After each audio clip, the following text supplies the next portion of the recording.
கர்நாடகாவில் முன்னாள் பிரதமருடைய பேரனே கிட்டத்தட்ட விஜுவல் ரேவண்ணா. விஜுவல் ஆமாம், அவர் ஏறக்குறைய ஒரு 1000 பேரை அந்த புறத்துக்கு அழைச்சிருக்காரு.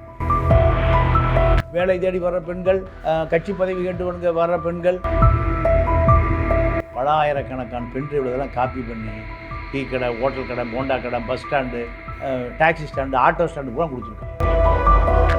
குமாரசாமி மேலே அதே பாலியல் புகார். குட்டி ராதிகா ஒரு சினிமா நடிகையோடு சிங்கப்பூருக்கு அடிக்கடி போயிடுவார் முதலமைச்சர் இருக்கும்போது. குட்டி ரேவதியோடு போய் அந்நிய முதலீடுகளை சிங்கப்பூரில் பெருக்கியிருக்கார். காங்கிரஸ்காரருக்கு என்ன நோக்கம்னா மதசார்பற்ற ஜனதா தளம் பிஜேபி கூட்டணி ஒழிஞ்சு போயிடும். பாதிக்கப்பட்ட பெண்களுக்கு நிவாரணம், சட்ட உதவி, ஜனநாயக உதவி எல்லாம் இல்லை, தேர்தலில் காலி பண்ணும். காங்கிரஸ் தன்னுடைய இச்சையை தீர்த்து கொண்டது. இவன் பாலியல் இச்சை தீர்த்து கொண்டா, இவன் அரசியல் இச்சை தீர்த்துட்டான். பிரதமர் இருக்கக்கூடிய அந்த பிஜேபி கட்சி என்ன கொள்கைன்னா பாபர் மசூதி இடிப்பது தான் கொள்கை. அது ஒரு 500 வருஷம் கட்டடம். அது இடிப்பது அகில இந்திய அரசியல்னா அந்த கட்சி எவ்வளோ கேவலமாக இருக்குன்னு. இப்போ காங்கிரஸ் பென்ட்ரைவை நம்பி 20 சீட்டு பிடிக்குது, பிஜேபி பாபர் மசூதியை காமிச்சு 20 சீட்டு பிடிக்குது. இதுதானுங்க அரசியல். வி தமிழ் நேயர்களுக்கு வணக்கம். மூத்த பத்திரிகையாளர் திரு தமிழா பாண்டியன் அவர்களோடு அடைஞ்சிருக்கோம். வணக்கம் சார். வணக்கம். கர்நாடகாவில் முன்னாள் பிரதமருடைய பேரனே விஜுவல் ரேவண்ணா. ஆமாம், அவர் ஏறக்குறைய ஒரு 1000 பேரை அந்த புறத்துக்கு அழைச்சிருக்காரு. இதுக்காக 6 தொகுதிகளில் அலுவலகம், வேலை தேடி வர்ற பெண்கள், கட்சி பதவி கேட்டு வர்ற பெண்கள், உதவி. இப்போ அவரெல்லாம் தப்பிச்சு போய் எங்கே இருக்கார்? ஃப்ரான்ஸில் உல்லாசமாக இருக்கார். இன்னும் காங்கிரஸ் வழக்கே பதிவு செய்யலை. காங்கிரஸ் தன்னுடைய இச்சையை தீர்த்து கொண்டது. இவன் பாலியல் இச்சை தீர்த்து கொண்டா, இவன் அரசியல் இச்சை தீர்த்துட்டான். வழக்கு போட்டு அத்தனை பெண்கிட்ட புகார் வாங்கியிருந்தா நீங்கள் தேவகவுடா குடும்பம் நீங்கள் சாப்டர் க்ளோஸு. இன்றைக்கி வரைக்கும் காங்கிரஸை செய்யலையே. இல்லை சார், இப்போ அந்த பென்ட்ரைவே போன வாரம் தான் கிடச்சின்னு சொல்கிறாங்க. ஆனால் ஒரு வருஷத்துக்கு முன்னாடியே இந்த ரேவண்ணா என் மேலே ஆபாச குற்றச்சாட்டுகளுக்கு பண்ண முயற்சி பண்ணுறாங்கன்னு சொல்லி கோர்ட்டில் தடை வாங்கியிருக்காரு. ஒரு 6 மாதத்துக்கு முன்னாடியே பிஜேபி தலைவர்கிட்ட இந்த பென்ட்ரைவை கொடுத்து இவ்வளோ ஆபாச வீடியோக்கள் இருக்குது, இவர் என்னை மிரட்டுறாரு, என் மனைவி மிரட்டுறாருன்னே கொடுத்துருக்காரு. இப்போ இது ஒரு பெரிய ஸ்ட்ரக்சர்டு ஒர்க்காக இருக்குது. ஒரு பக்கம் பிஜேபிக்கு தெரிஞ்சிருக்கு, இன்னொரு பக்கம் ஆளுங்கட்சிக்கு தெரிஞ்சிருக்கு, அங்கே இருக்கக்கூடிய காங்கிரஸுக்கு, இன்னொரு பக்கம் பார்த்தீங்க அப்படின்னா அவர் ராவண்ணா குடும்பத்துக்கே தெரிஞ்சிருக்கு அப்படிங்கிறாங்க. இப்போ இதை எப்படி நம்ம பார்க்குறது சார்? சார், இது காங்கிரஸ் 1 வருஷம் ஆச்சு சார் ஆட்சிக்கு வழக்கு பதிவு செய்யவே இல்லை. என்ன இதை நினைக்கிறாங்கன்னா அரசியல் ரீதியாக நம்ம இதை பயன்படுத்திக்கலாம், அரசியலில் காலி பண்ணிக்கலாம். 500 பெண்கள் பாதிக்கப்பட்டான், 1000 பெண்கள், அது பரவாயில்ல, அப்புறம் பார்த்துக்கலாம். முதல்ல நமக்கு எதிர்க்கட்சிகளே இல்லாமல் மதசார்பற்ற பாஜகவும் ஒழிஞ்சிருச்சு, மதசார்பற்ற ஜனதா தளத்தையும் ஒழிச்சிட்டோம்னா நம்ம தான். இதுக்காக இந்த வழக்கை பயன்படுத்தி கொண்டார்களே தவிர காங்கிரஸ் பாதிக்கப்பட்ட பெண்களுக்கு எல்லாம் தலித் பெண்கள், எஸ்சி எஸ்டி, ஒடுக்கப்பட்ட சமூகம், ஏழை பாலை, வேலை கேட்டு கட்சி பதவி கேட்டு உதவி கேட்டு இதெல்லாம் கவனத்திலே எடுத்துக்கலாம். பிஜேபி இதை யூஸ் பண்ணி வச்சுக்கிறாங்க சார். ஆமாம், பிஜேபி மிரட்டியை உபயோகப்படுத்திட்டான், காங்கிரஸும் மிரட்டி உபயோகப்படுத்திட்டான். காங்கிரஸுக்கு இப்போ என்ன நோக்கம்னா தேவகவுடா குடும்பத்தை அரசியல் ஒழிச்சாச்சு. இதுக்கு இந்த வழக்கு பயன்பட்டு. குமாரசாமி எங்களுக்கும் அந்த குடும்பத்துக்கு சம்மந்தமே இல்லை, அண்ணன் குடும்பத்துக்கு சம்மந்தமே இல்லை அப்படிங்கிறாரு. ஆமாம், அண்ணன் குடும்பத்துக்கு சம்மந்தம் இல்லை. அண்ணன் இவருடைய இவர் முதலமைச்சர் இருக்கும்போது அவர் அமைச்சராக இருந்திருக்காரு. குமாரசாமி மேலே அதே பாலியல் புகார். குட்டி ராதிகா ஒரு சினிமா நடிகையோடு சிங்கப்பூருக்கு அடிக்கடி போயிடுவார் முதலமைச்சர் இருக்கும்போது. என்னையா முதலமைச்சர் சிங்கப்பூருக்கு என்ன பயணம்? அந்நிய முதலீடுகளை, குட்டி ரேவதியோடு போய் அந்நிய முதலீடுகளை சிங்கப்பூரில் பெருக்கியிருக்கார். அப்போது இதெல்லாம் சாபக்கேடு இந்த நாட்டில். இல்லை, ஒரு குடும்பத்துக்கே தெரிஞ்சு தான் இதெல்லாம் நடக்குது. ஓட்டு போடுறதுக்கு 3 நாளைக்கு முன்னாடி ஏன் இது வெளியே வரணும்? பென்ட்ரைவ், பல ஆயிரக்கணக்கான பென்ட்ரைவுகள். சரி, நீங்கள் பென்ட்ரைவு, சாதா பென்ட்ரைவ் பெங்களூர்லையும் கிடைக்கல, மேங்களூர்லையும் கிடைக்கலைங்கிறாங்க. என்ன பண்ணாங்க? பல ஆயிரக்கணக்கான பென்ட்ரைவில் இதெல்லாம் காப்பி பண்ணி டீ கடை, ஹோட்டல் கடை, போண்டா கடை, bus stand, cycle stand, taxi stand, auto stand பூரா கொடுத்துருக்கான். எதுக்கு? மேட்டர் ஸ்பிரிட் ஆகட்டும், தேர்தலுக்கு ஒரு 10 நாளைக்கு முன்பு. என்ன காங்கிரஸ்காரருக்கு என்ன நோக்கம்னா ஹாசன் தொகுதியில் தோற்று போகணும். அதே போல் மதசார்பற்ற ஜனதா தளம் பிஜேபி கூட்டணி ஒழிஞ்சு போயிடணும். இது எங்கே வரைக்கும் போயிருக்கு?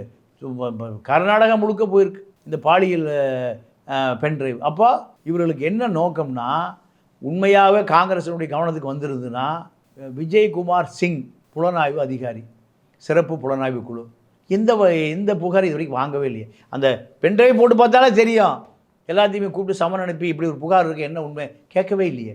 அவர் டிரைவர் வந்து ஒப்புதல் வாக்குமூலம் கொடுத்துருக்காரு நேற்று அப்படின்னு சொல்கிறாங்க ஸ்பெஷல் இன்வெஸ்டிகேஷன் டிபார்ட்மெண்ட் முன்னாடி. இப்போ டிரைவர் தான் வந்து இந்த இதெல்லாத்தையும் கலெக்ட் பண்ணி கொடுத்தாரு அப்படிங்கிறாங்க, அது உண்மையா சார்? அது சார் டிரைவர் கலெக்ட் பண்ணி கொடுத்தாரோ, கண்டக்டர் கலெக்ட் பண்ணி கொடுத்தாரோ, இல்லை அவரே போட்டு பார்த்துக்கிறதுக்கு பிரிட்ஜோட ரேவண்ணாவை போட்டு பார்க்குறதுக்கு அவரே பதிவு பண்ணாரோ, இதெல்லாம் ரெண்டாவது விஷயம்.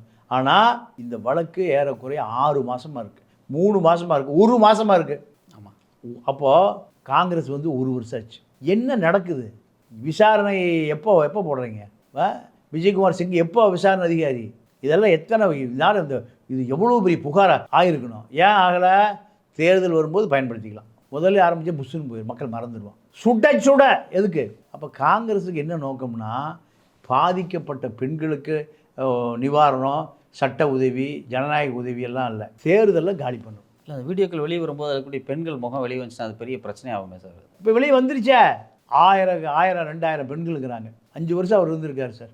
ஒரு வருஷத்துக்கு ஒரு 200 பேர் போட்டாலும் 1000 பேர் ஆச்சு. ஒரு வருஷத்துக்கு வந்து 365 நாள், 400 நாள்.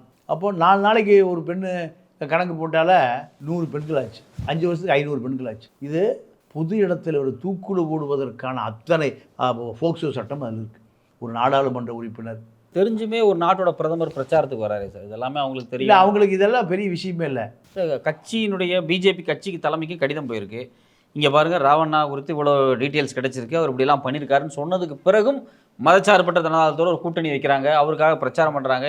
இந்த ராவண்ணா வந்து ஒரே மேடையில் மோடியோட கை கொடுக்குறாரு, எல்லாரும் நின்று பிரச்சாரம் பண்ணுறாங்க, குடும்பமாக சந்திக்கிறாங்க. ஒரு நாட்டோட பிரதமர் இப்படி இருக்க முடியுமா அப்படின்னு ஒரு பெரிய கேள்வி வருது இல்லை சார்?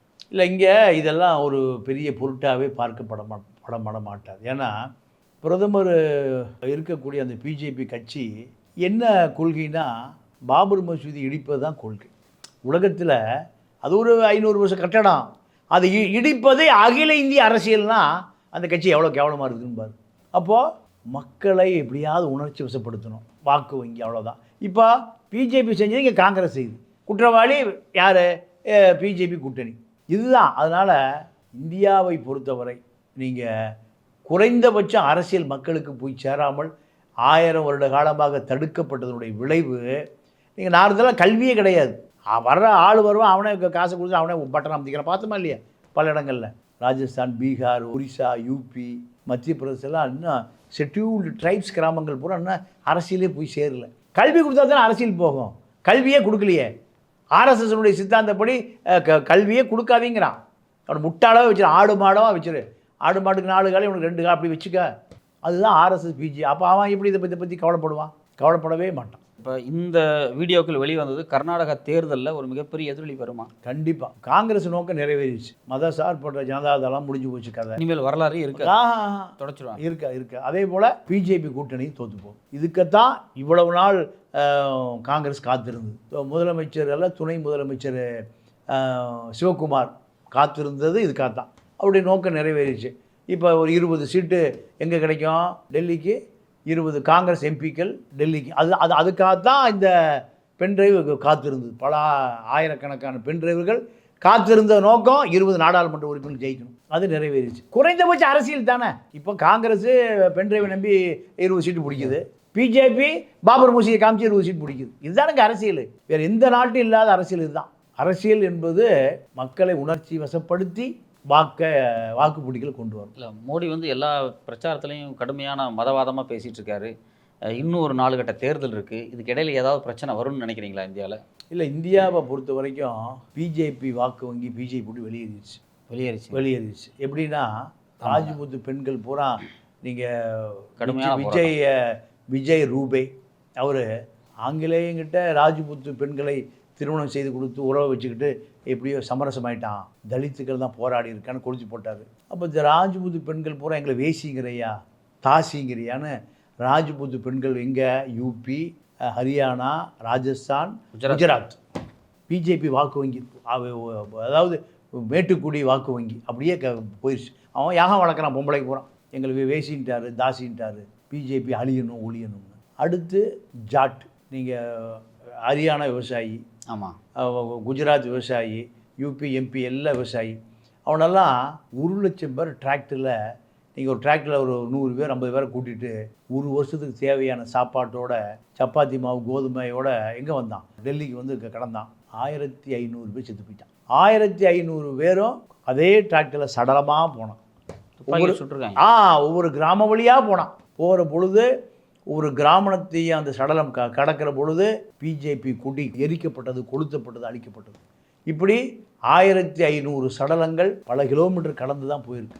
அப்போ எப்படி பிஜேபி ஓட்டு போடுவான்? அந்த ஜாட்டு போடவே மாட்டான். பிஜேபி வாக்கு வங்கி முழுக்க ஜாட்டு வெளியேறிடுச்சு. கடைசியாக இருந்தது அது ராஜபுத்திரன்னு சொல்லுவோம். அவன் வெளியேறிட்டான். அப்போது முஸ்லீம்களை பொறுத்த வரைக்கும் ஒரு சாஃப்ட்டு மதவாதமாக இருந்தது. இப்போ அது பூரா இந்தியா முழுக்க இருக்கக்கூடிய முஸ்லீம்கள் பூரா நேரடியாக காங்கிரஸுக்கு 14% ஆரம்பிக்கிறான். காங்கிரஸ் வாக்கு எண்ணும்போது 14% ஓட்டு உள்ளே வந்துருச்சு. கிறிஸ்டின் 14%, 18% உள்ளே வந்துருச்சு. அப்போது இதுதான் தமிழ்நாட்டை பொறுத்தவரை. அதே முஸ்லீம்கள் திமுகவுக்கு 14 இருந்தது, இப்போ அது 7 எடப்பாடிக்கு போயிடுச்சு. எஸ்டிபி அதை கொடுத்ததுனால முஸ்லீம் ஜமாத்தே சொல்லிட்டான், அவரும் பாவையா நம்மளை பிஜேபி நம்பிட்டு நம்மளை எதுக்கு நமக்கு ஆதரவு கொடுக்குறாரியா, பாதி பிரித்து போடுங்கயான்னு ஜமாத்திலே சொல்லியாச்சு. 7 பிரித்து போட்டுருங்கய்யா, எஸ்டிபி எப்படியே ஜெயிக்க வைக்கணும்னு முபாரக்குக்கு எடப்பாடி பிஜேபி எதுக்குறாரியா. எப்படியாவது நமக்கு எவனா பேச கிடைக்க மாட்டானான்னு முஸ்லீம்கள் திமுகவிலிருந்து வெளியேறி யாராவது நமக்காக பேச வருவாங்களான்னு பார்த்துட்டு இருந்தாங்க. இப்போ எடப்பாடி இல்லை, நான் பிஜேபி வெளியே போகிறேன், எனக்கு முஸ்லீம் ஓட்டே இல்லை, எஸ்டிபி முபாரக் ஜெயிக்க வைக்கணும்னு பரவாயில்லையா, நமக்கு இன்னொரு ஆள் வந்துட்டாரியா, ஆளுக்கு பாதி ஓட்டு போட்டுட்டான். இப்போ இதுதான். அப்போது தமிழ்நாட்டு அரசியல் இப்படி, கர்நாடக அரசியல் இப்படி, வட இந்திய அரசியல் இப்படி. ஆக ஒட்டுமொத்தமாக மக்கள், நீங்கள் கேரளா அரசியல் இருக்கிறது போல் என்றைக்கு தமிழ்நாடு அரசியல் வருதோ, கேரளாவில் மாநிலத்துக்கு பினராயி விஜயன், டெல்லிக்கு காங்கிரஸ். இதில் தெளிவாக இருக்கா மலையாளியை பின்பற்றுவதுதான் தமிழர்களுக்கு எதிர்காலத்தில் நன்மை. ஏன்னா அவன் காசு கொடுத்தெல்லாம் அவனுக்கு ஓட்டு போட மாட்டான். அயோக்கிய பையில அங்கே காசுக்கு அரசியலுக்கு வர முடியாது.